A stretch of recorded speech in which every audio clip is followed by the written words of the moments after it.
नमस्कार, प्रणाम, good morning. और भाई लोग कैसन बड़ा लोग तहन लोग ठीक बड़ा जा ठीक ठाक। और बहुत मजा बा आज काहे कि बहुत तेज धूप भइल बा। बाहर निकले के थोड़ा भी इच्छा नहीं करत।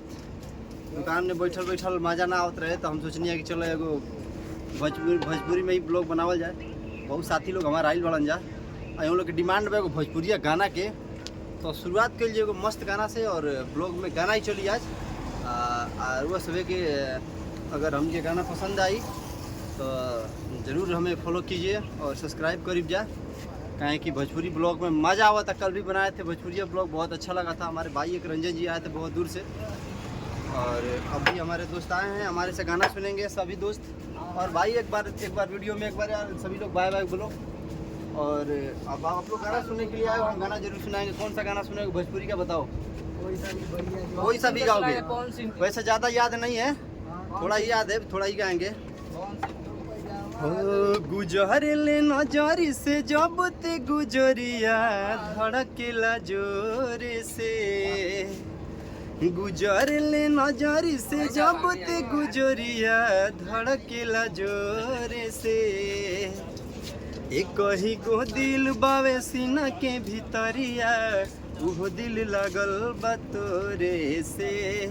एक ही गो दिल बावे सीना के भीतरिया, उहो दिल लागल बा तोरे से।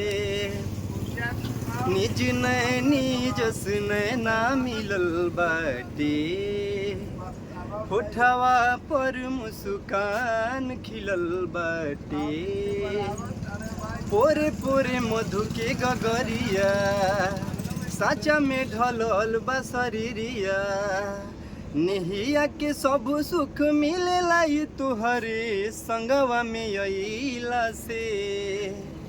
एक ही गो दिल बावे सीना के भीतरिया, उहो दिल लागल बा तोरे से। एक ही गो दिल बावे सीना के भीतरिया, उहो दिल लागल बा तोरे से। तो बहुत बहुत धन्यवाद। कैसा लगा लारुआ सभी के गाना? हमारा गाना अच्छा लगा तो भाई दर्शकों को बताओ कि भाई कुछ बोलो यार हमारे ब्लॉग के बारे में, हमारे चैनल के बारे में।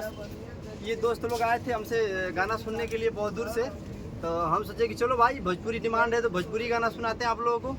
तो अच्छा भाई अगर वीडियो अच्छी लगे तो आप लोग सपोर्ट करो, प्यार दो अपना, हमारे भी चैनल को सब्सक्राइब करो। और मिलेंगे जल्द और एक नए ब्लॉग में और भोजपुरिया ब्लॉग में। तब तक के लिए धन्यवाद और दिल से शुक्रिया आप लोगों को हमारे ब्लॉग देखने के लिए। तब तक के धन्यवाद, थैंक यू।